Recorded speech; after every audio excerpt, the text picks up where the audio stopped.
मेरी इत्तला के मुताबिक हुकूमत का एक सेनेटर टूट चुका है। हुकूमत के एक सेनेटर ने साफ कह दिया कि मैं वोट नहीं डालूंगा। तो एक सेनेटर आप निकाल देते हैं तो इनके पास रह जाते हैं 57। एक सेनेटर और खतरे में है और वो ये कह रहा है कि ये ज्यादती आप करने जा रहे हैं, आइन के साथ मैं इसका हिस्सा नहीं बनना चाहता, लेकिन उसने भी जब फैसला नहीं दिया। ये सेनेटर का माजी का रिकॉर्ड ऐसा है कि ये वोट डाल ही देते हैं, चाहिए एतराज भी करें। तो आप ये समझ लो हुकूमत के पास 57 वोट है, 64 इनको चाहिए, नहीं 7 सेनेटर इनको मजीद चाहिए। फजलुर रहमान साहब अगर इनके साथ मिल जाते हैं, अब तो उन्होंने मिलना नहीं है, अगर मिल जाते हैं तो वो 5 वोट उनके पास है, फिर भी इनके पास 2 वोट कम होंगे। अब 2 वोट कहां से लाएंगे, ये बड़ा सवाल है। इसके लिए उन्हें जाना पड़ेगा मेंगल साहब के पास, लेकिन मेंगल साहब ने तो पहले ही इनकार कर दिया है। वो कहते जी मेरे लापता अफराद आप बाजियाब करवा दें, मैं आपको वोट डाल देता हूं, वरना मैं नहीं डालता।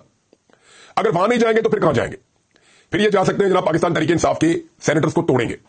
अब तोड़ने के सिलसिले में पहला सेनेटर जो है वो अगवा हो चुका है अब तक की इत्तला के मुताबिक जो मीडिया पे आई है, और वो है जी सेनेटर सैफुल्लाह अबरू साहब। सैफुल्लाह अबरू साहब जो है, इनके बारे में पहले पाकिस्तान तहरीक इंसाफ पे इल्जाम लगा रही थी पीएमएलएन कि सेनेटर सैफुल्लाह अबरू को अगवा कर लिया है पाकिस्तान तहरीक इंसाफ ने, लेकिन फिर पता चला कि वो इस्लामाबाद में अगवा हो गए और अब कोई भी नहीं उसके ऊपर बोल रहा।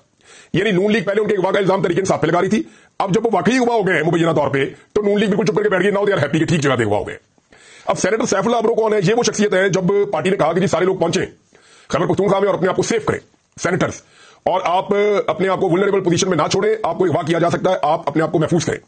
तो जो शख्स सबसे पहले सेनेटर्स के अंदर पहुंचा खैबर पख्तूनख्वा में सीएम हाउस में, वो सेनेटर सैफुल्लाह अबरू। ये तब से लेकर अब तक वहां पे डटकर सीएम हाउस के अंदर रह रहे थे।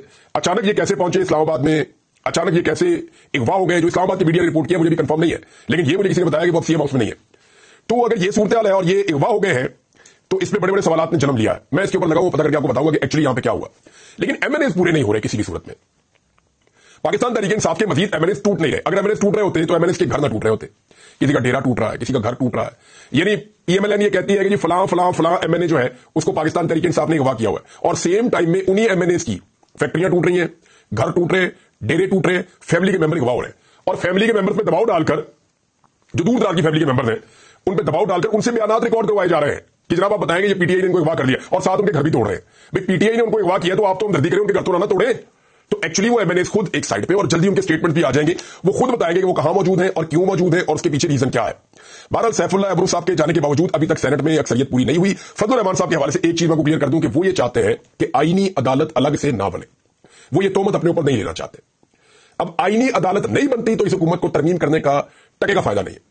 मैं आपको फिर बता रहा हूं कि अगर आईनी अदालत अलग से नहीं बनती जो सुप्रीम कोर्ट ऑफ पाकिस्तान के ऊपर कंट्रोल करे और उसको सुपरसीड करे, उससे ज्यादा ताकतवर अदालत हो, अगर आईनी अदालत नहीं बनती तो हुकूमत को इसका कोई फायदा नहीं है।